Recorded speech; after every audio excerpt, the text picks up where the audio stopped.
So today we're going over all the upgrades or kind of mandatory upgrades that I would do for the Bitaxe miners. So you can see we have 4 of them here, and these are kind of fully upgraded, I would suppose. At least some of them are. The main things that we're going to be covering today is the power supplies that you see here.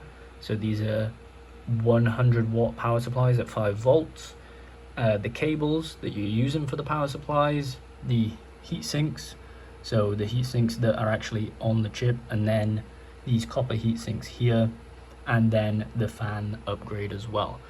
So you can see we have a myriad of heat sinks there. We have different ones on different Bitaxes that you can see there. The power supplies are the same, and we have 3 Nocta fans and 1 regular fan right there. So let's get into the video. My recommendations for upgrades for the Bitaxe, just for beginners. Let's get into it now.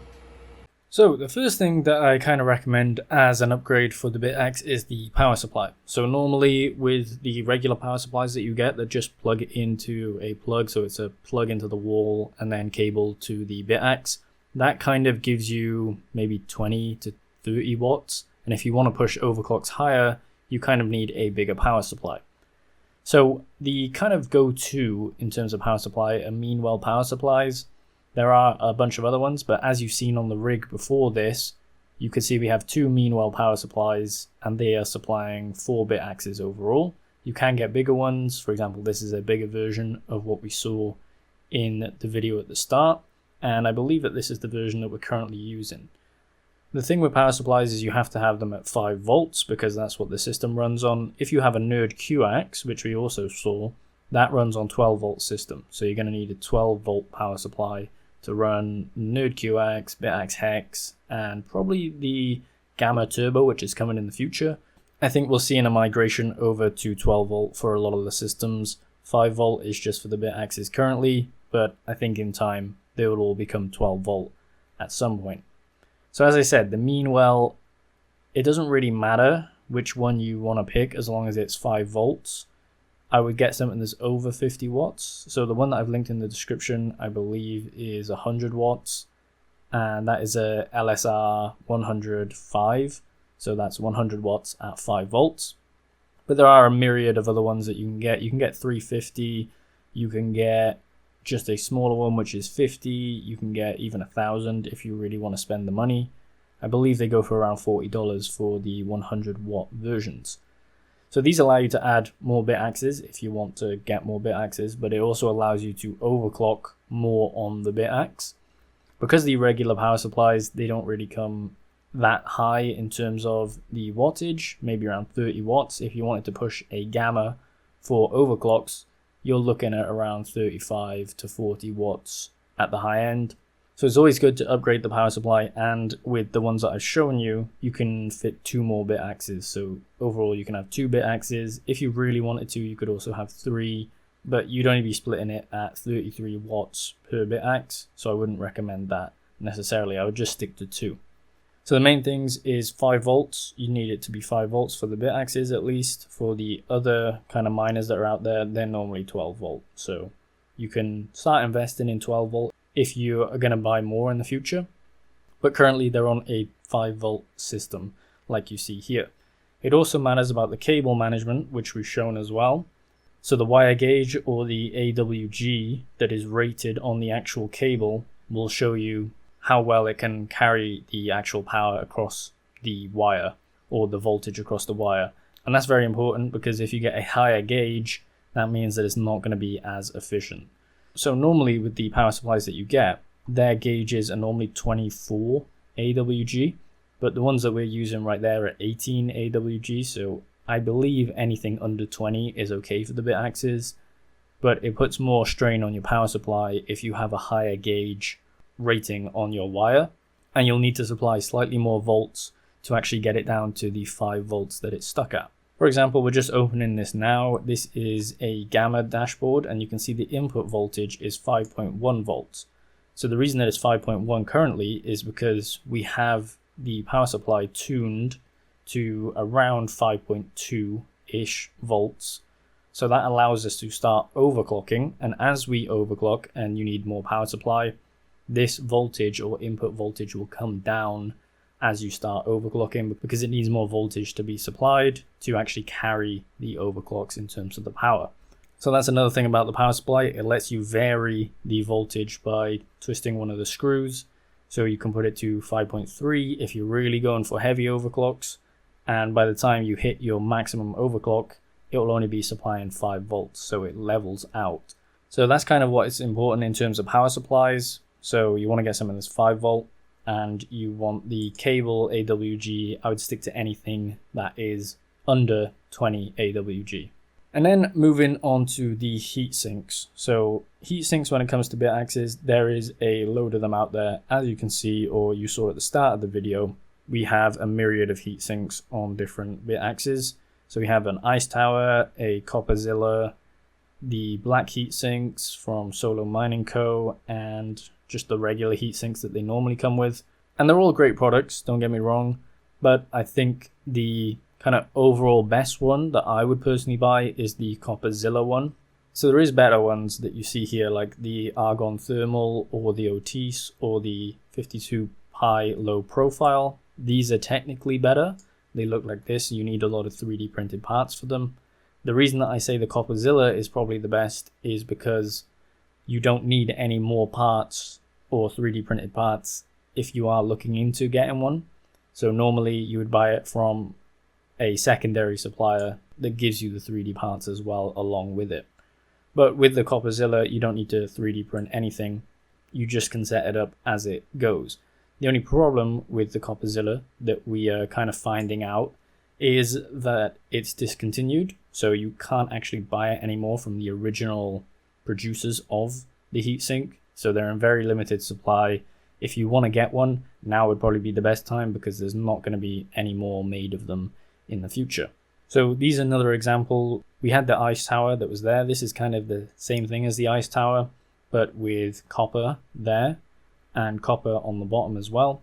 As I said, there are 3D printed parts that you need for some of these, and that's the reason why I stick with the Copperzilla, because you don't need any 3D parts.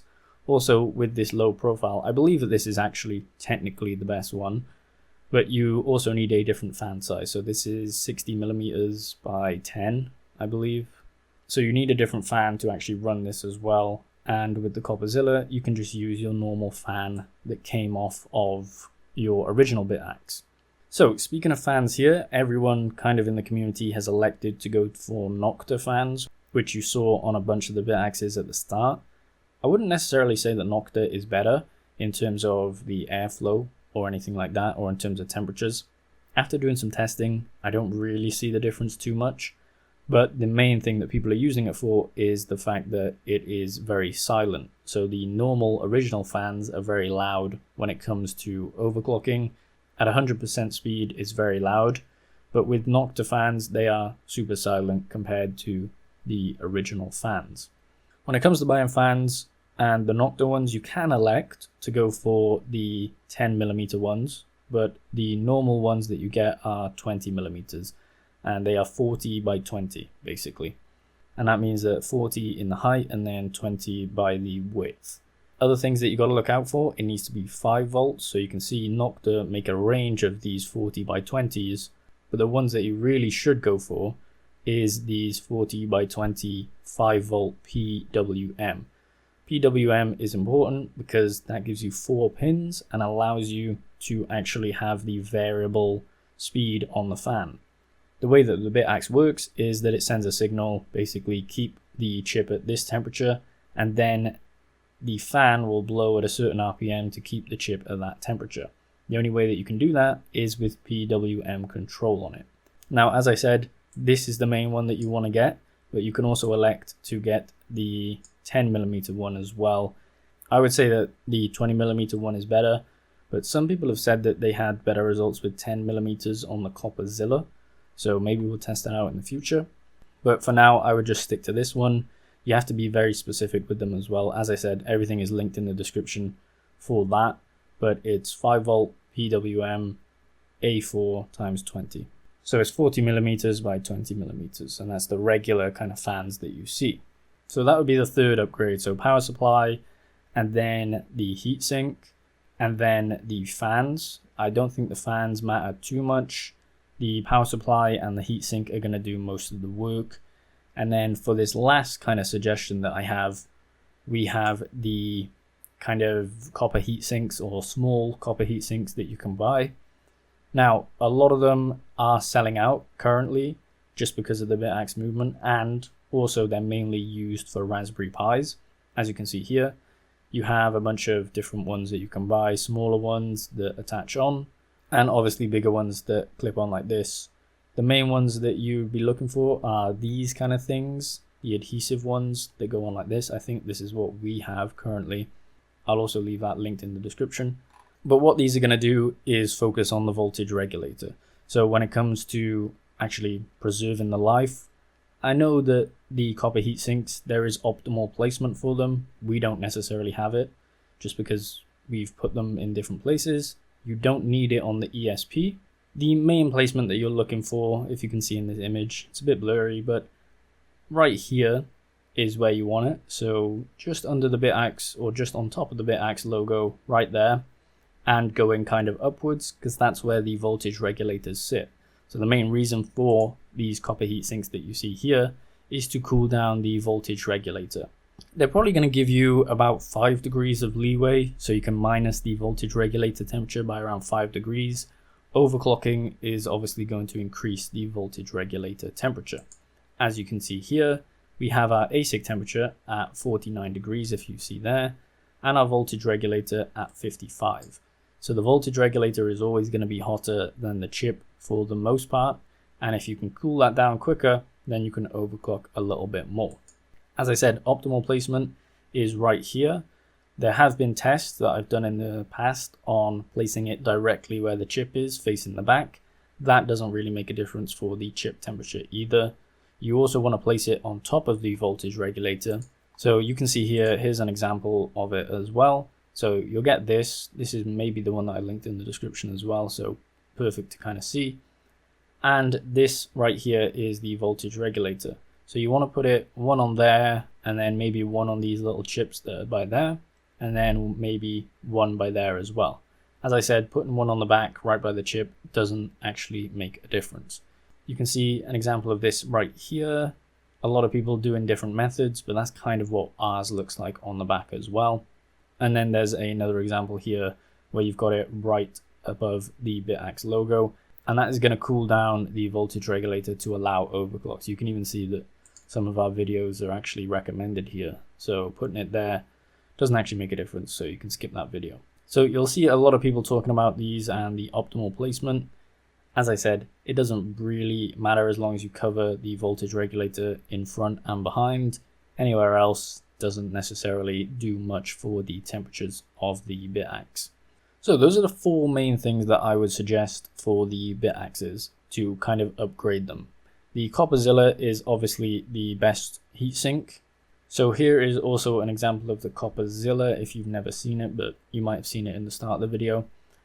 This is the best heatsink in my opinion because it doesn't require the 3D parts, but if you can get the whole kit assembled for the low profile with 3D parts also shipped with it, then it's probably best bet to go with that. I'm talking 3D parts and the fan. It's probably going to cost around $60. These I believe go for around $30 for them. These heat sinks that you see here, normally you can get them for around $10 for a pack of 18. So you're going to be fine to put them onto maybe 1 to 3 Bitaxes, depending on how much you're using them and if you make a mistake on the placement. These Nocta fans go for also around $12 to $15, depending on where you're getting them from. So that's another upgrade that you can do. So overall, I'm kind of counting this up in my head. So the Copperzilla is around 30, the heat sinks is around 10, so we're bringing it up to 40.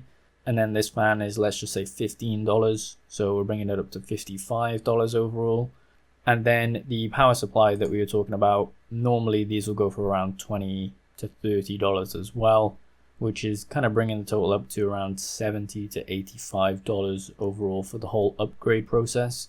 Now it does seem a lot, but you can overclock way more on these products, and if you buy kind of more Bitaxes, the price of each component added to the Bitaxe reduces significantly. Apart from the heatsink and the fans, the power supply is going to be split over 2 or maybe 3 Bitaxes, And then the copper heat sinks, I think you have enough to do 3 or 4 Bitaxes on that.